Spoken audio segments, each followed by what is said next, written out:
करती हूँ। कैसे हैं आप लोग? आशा करती हूँ आप सब स्वस्थ और सुरक्षित होंगे। करवा चौथ का व्रत आने वाला है और करवा चौथ के व्रत में हमें पूजा किस दिशा में बैठ के करनी चाहिए, किस कोने में करनी चाहिए, घर के टोटी जो है करवे की टोटी का मुख किस दिशा में होना चाहिए, अर्घ हमें किस दिशा में देना है, ये सारी बातें मैं आपसे शेयर करूंगी। और वास्तु के हिसाब से हमें करवा चौथ की पूजा कहाँ बैठ के करनी चाहिए, किस दिशा में बैठ के करनी चाहिए, ये सारी बातें मैं शेयर करूंगी। बहुत सारे क्वेश्चंस भी आ रहे थे कि जो करवे हम रखते हैं उनकी टोटी की दिशा किस तरफ होगी, तो ये सारी बातें इस वीडियो में शेयर करूंगी।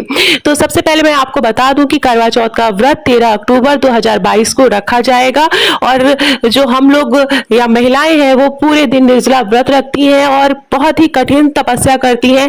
तो जो पूजा पाठ है वो हमें अच्छे से करना चाहिए, दिशा को ध्यान में रख के करना चाहिए ताकि जो हमारा जो व्रत है वो फलीभूत हो, सुफल हो और हमारे पति की लंबी आयु और दीर्घायु हो।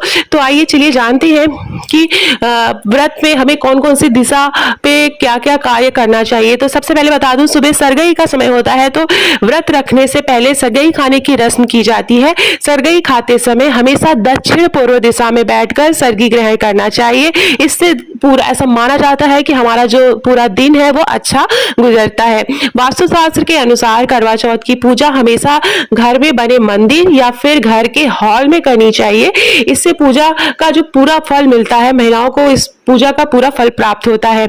करवा चौथ की पूजा करते समय यह ध्यान रखना चाहिए कि जब आप खड़े हो तो आपका मुंह उत्तर या पूर्व दिशा की ओर हो। मतलब जब आप पूजा करें तो आपका जो मुख है वो पूर्व दिशा में होना चाहिए या उत्तर दिशा में होना चाहिए। इस बात का आपको ध्यान रखना है। वास्तु के अनुसार इन दोनों दिशाओं में पूजा करना शुभ माना जाता है। अब मैं आपको बता दूं, अगर आप पूर्व दिशा में आपका मुख है और आपने सामने चौकी लगाई है और आपका जो मुख है वो पूर्व दिशा में है, जो टोटी होगी, टोटी उत्तर दिशा में होनी चाहिए। जो दोनों आपने करवे रखे हैं उन दोनों करवों की टोटी उत्तर दिशा में होनी चाहिए। याद रखिए किसी भी कारण से करवों की जो टोटी की दिशा है वो दक्षिण दिशा ना रखें, इस बात का आपको ध्यान रखना है। और सबके पास मोबाइल होता है, आप दिशा आपको पता नहीं आपके घर में आपकी कौन सी दिशा किस तरफ है, तो आप अपने मोबाइल से दिशा का ज्ञान कर सकते हैं। उसमें आसानी से पता चल जाएगा कि नॉर्थ साउथ ईस्ट वेस्ट किधर है, तो उसके हिसाब से आप दिशा का ज्ञान कर लें। और याद रखिए करवों की टोटी जो है वो दक्षिण दिशा में नहीं होनी चाहिए। आप जब पूजा कर रहे हैं तो आपका मुख दक्षिण दिशा में कभी भी नहीं होना चाहिए, नहीं तो आपका व्रत फलीभूत नहीं होगा। उसके बाद में आपको बता दूं, करवा चौथ की पूजा होने के बाद बचा हुआ जो शेष समय है वो आप अपने घर के कार्य के बच्चों के साथ बिताएं। और एक चीज और बता दूं आपको, जब करवा चौथ की पूजा के दौरान आप चंद्रमा को जल चढ़ाएं तो इस बात का ध्यान रखना चाहिए कि जल चढ़ाते समय आपकी दिशा उत्तर पश्चिम हो। उत्तर पश्चिम दिशा में आपको चंद्र भगवान को अर्घ देना है। तो ये सारी बातों का आपको ध्यान रखना है। करवा चौथ के दिन दोपहर में आपको अपने परिवार, जो भी आपका परिवार, घर परिवार के लोगों के साथ आपको समय बिताना है, तो आप दक्षिण पूर्व दिशा में आपको समय बिताना चाहिए। ऐसा करने से पूरा दिन शुभ होता है और आपका जो फल है, व्रत है, वो फलीभूत होता है। तो व्रत, और एक चीज और बता दूं, सारी चीजें हो गई, पूजा कर लिया, जो है चंद्र भगवान को अर्घ दे लिया, अब पारण करना है। तो पारण हमें किस दिशा में करना है?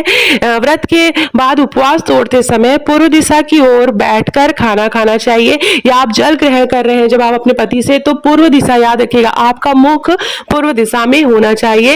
इस दिशा को सकारात्मक ऊर्जा का प्रतीक माना जाता है। तो पूर्व दिशा सबसे बेस्ट दिशा है। जो भी कार्य करें वो आप पूर्व दिशा में होके करें और दक्षिण दिशा में कभी भी कोई कार्य ना करें। एक क्वेश्चन आया था कि टोटी का मुख किस दिशा में रखना है, तो याद रखिएगा कभी भी दक्षिण दिशा में आपको टोटी का मुख करवों का नहीं रखना है। कोशिश करें उत्तर दिशा में, पूर्व दिशा में आप रखें। तो बहुत बहुत धन्यवाद। आशा करती हूँ आपको इस वीडियो से काफी जानकारी मिली होगी। अगर आप मेरे चैनल पर पहली बार आए हैं तो मेरे चैनल को प्लीज सब्सक्राइब कर लीजिएगा।